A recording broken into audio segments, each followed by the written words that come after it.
Səhərdəki quyaşdək, göktəki to'lin oydək, paydo bo'lib oldimda oshiq dilni qilding shaydo.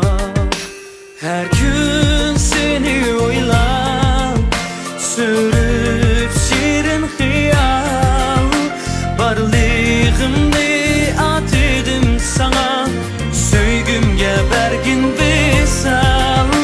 Mihrim go'yo daryo, sen uchunla to'lqinlar, cho'mib bog'lar bahar payziga, qushlar qo'shal navoqiylar, qalbimga shodlik to'lar. Nigorim o'xshaysan go'yo gulga, sen borki chehrimdan o'chmas kulga, rishtimiz manguga afsun davom, jur bo'lg'in dildagi kuyga.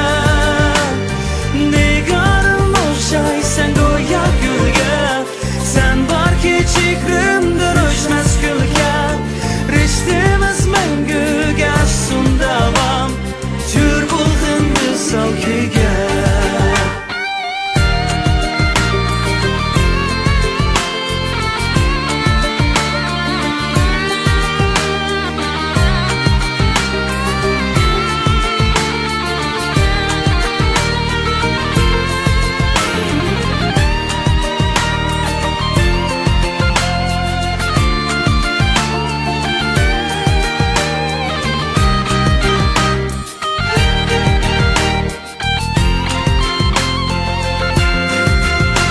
Her gün seni o'ylab sürüp shirin xiyal, barlig'imni atidim sana, söygümge bergin visal.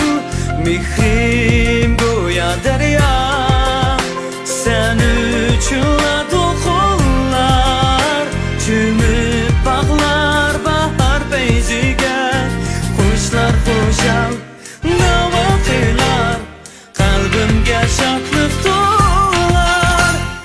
Nigorim o'xshaysan go'yo gulga, sen borki chehrimdan o'chmas kulga, rishtimiz manguga afsun davom, jur bo'lg'in dildagi kuyga.